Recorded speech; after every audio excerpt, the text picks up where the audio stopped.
वालेकुम लिब्राज, मैं Haris अज़मी professional astrologer आपकी खिदमत में हाज़िर हूँ इस हफ़्ते की एस्ट्रोलॉजिकल रिसर्चेज़ लेकर। पिछले हफ़्ते से ही टाइम बिहेवियर बड़ा वाइब्रेशंस के साथ चल रहा है, उसका इम्पैक्ट आपने अपनी ज़ात पर भी महसूस किया होगा, मुल्की हालात पर भी किया होगा, सियासत पर भी किया होगा, मौसमों पर भी किया होगा। बट अभी भी वो टेस्ट चल रहा है, अभी वो ख़त्म नहीं हुआ और उसमें मज़ीद कुछ सिवियरिटीज़ एक्सपेक्टेड हैं बाय रूल्स ऑफ एस्ट्रोलॉजी, क्योंकि 8 नवंबर को चांद ग्रहण हो जाएगा। चांद ग्रहण की तफसीलात मैंने अलग वीडियो में बना दी हैं, उसे एक नज़र देख लीजिएगा, मैं नीचे डिस्क्रिप्शन में उसका लिंक दे दूँगा।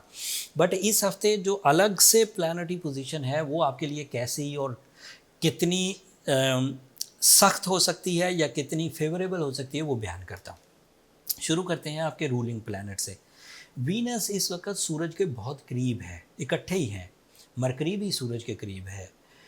वीनस, मरकरी और सूरज का इकट्ठा होना दो फ़ायदे देगा, एक नुकसान देगा। वीनस कंबस्ट हो जाएगा, that is your ruling planet, उसकी वजह से जज्बाती कैफियत इरीटेटिंग होगी, गुस्सा ज़्यादा आएगा, तेज़ी से हार्श डिसीजन लेने को भी दिल करेगा, जान छुड़ाने को दिल करेगा चीज़ों से, दिलचस्पी कम हो जाएगी। अगर दिलचस्पी हुई भी तो वो बदला लेने वाली दिलचस्पी होगी। अगर किसी चीज़ में बहुत कंसंट्रेशन से आपका दिल लगेगा भी तो वो चीज़ों को एट एनी कॉस्ट रिजॉल्व करने में दिल लगेगा, बट उसमें वाइज डिसीजंस नहीं होंगे, अक्लमंदी पर मबनी, हकीकत पर मबनी, अच्छे और बुरे की तमीज़ करके डिसीजंस लेने पर मबनी, ऐसी चीज़ें नहीं हो पाएंगी। So you have to careful. आपको अपने एंगर को कंट्रोल में रखना चाहिए, चाहे उसके लिए मेडिकेशंस करें, मेडिटेशंस करें, या रेमेडी मैं भी दूंगा एंड पर। एंड अपने नज़्मो ज़ब्त को हर सिचुएशन में कंट्रोल करना होगा। इसका एक और भी पहलू है, अभी ये बात ख़त्म नहीं हुई, इसको दोबारा यहीं से शुरू करेंगे। मार्स भी रेट्रोग्रेड होने लगे। मार्स की रेट्रोग्रेशन, पहले तो बंदा प्लान करके तसादुम करता है, प्लान करके मुकाबला करता है, प्लान करके किसी चीज़ को परफॉर्म करता है। When the Mars is retrograde, so वो अनप्लान्ड मुकाबले के लिए तैयार हो जाता है और नुकसान उठाता है।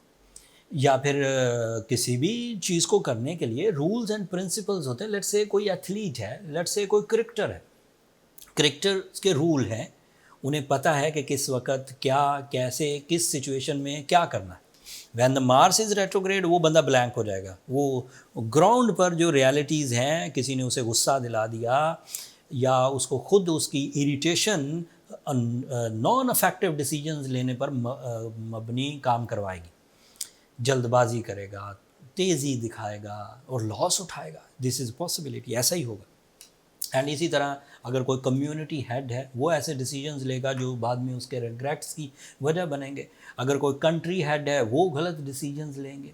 एंड इसकी वजह से एथलेटिक्स में प्रॉब्लम्स, मतलब खेल और खेल की दुनिया से रिलेटेड, इसी की वजह से builders and property, real estate, lands, agriculture, इसमें तकलीफ। ये मार्स लंबे अरसे तक अनयूजुअल रेट्रोग्रेड रहने लगा। अमूमी तौर पर इतना रेट्रोग्रेड नहीं हुआ करता। अमूमी तौर पर 30 दिन रेट्रोग्रेड होता है, इस दफ़ा 70 दिन रेट्रोग्रेड होने लगा, डबल से भी ज़्यादा। 10 जनवरी तक रेट्रोग्रेड रहेगा, 2023 तक। अब आते हैं वही बात की तरफ। मरकरी और सन बहुत अच्छे हैं आपके सेकंड एंगल पर, बट सन को अभी अभी ग्रहण होकर हटा है, लिहाजा उसकी परफॉर्मेंस थोड़ी मध्यम रहेगी, लेकिन मरकरी अपना पूरा परफॉर्म करेगा। मरकरी की परफॉर्मेंसेस आपके लिए एक्यूरेसी, आपकी कम्युनिकेशन, मैजिकल एबिलिटीज़, आपका पब्लिक इमेज, ये अच्छा रखेगी, इसमें कोई कमी नहीं आने देगी। आपका प्रेजेंस ऑफ माइंड भी इसी मरकरी से सस्टेन करेगा। सो मार्स की वजह से जो आप हार्श हो सकते थे, जो अग्रेसिव हो सकते थे, मरकरी उसमें बहुत हद तक सपोर्ट करेगा। लेकिन मरकरी सपोर्ट करेगा 20%, और मार्स जो आपको डैमेज दे सकता है ये 41% है। सो उसकी डिमांड ज़्यादा है कि मुझे ज़्यादा सपोर्ट करो, जबकि मरकरी में उतनी ताकत नहीं, लेकिन कुछ ज़ख्मों पे मरहम तो रखेगा मरकरी 20%। तो अगर मुकम्मल 40% आपको नुकसान हो जाता तो वो मेजर डिज़ास्टर था, बट अब उसमें से 20% मरकरी ग्रैब कर लेगा, एंड 40% में से 20% निकल जाए तो पीछे नॉमिनल से डिफ़िकल्टीज़ रहती हैं। एंड आई होप बाकी आप अपनी विल, अपनी स्किल्स, अपना टॉलरेंस, अपना पेशेंस लेवल, अपनी स्पिरिचुअल इमोशंस, इन्हें यूज़ करके मामलात को हल कर लेंगे। अगर आप खुद ही हल कर लें, बहुत अच्छी बात है। There is no need for any remedies, there is no need for any certain new plans. आप जिन प्लान्स पर काम कर रहे हैं उन्हीं पर करिए। बट अगर आप उलझ रहे हैं, लड़ रहे हैं, नुकसान उठा रहे हैं, बेइज्जतियाँ झेल रहे हैं, हेल्थ थ्रेट्स आ गए हैं या लाइफ थ्रेट्स आ गए हैं, तो then you need some support, some artificial support.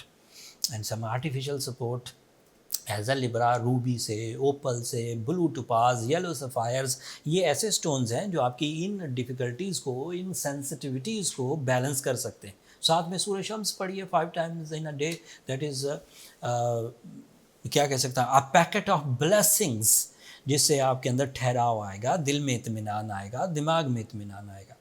And ये चीज़ें आपके लिए काफ़ी होंगी एवरेजली। अगर आप सिवियर सिकनेस में हैं और इससे भी ज़्यादा प्रॉब्लम्स हैं, इससे भी ज़्यादा एंग्जाइटी है, इससे भी ज़्यादा डिप्रेशन है, तो then you go with birth chart calculations. वो रियल डायग्नोसिस दे देगी, वो फिर मफरूज़ों पर चीज़ नहीं है, वो प्रॉपर कैलकुलेशंस हैं, और उसके लिए ये नंबर नीचे चलते रहते हैं।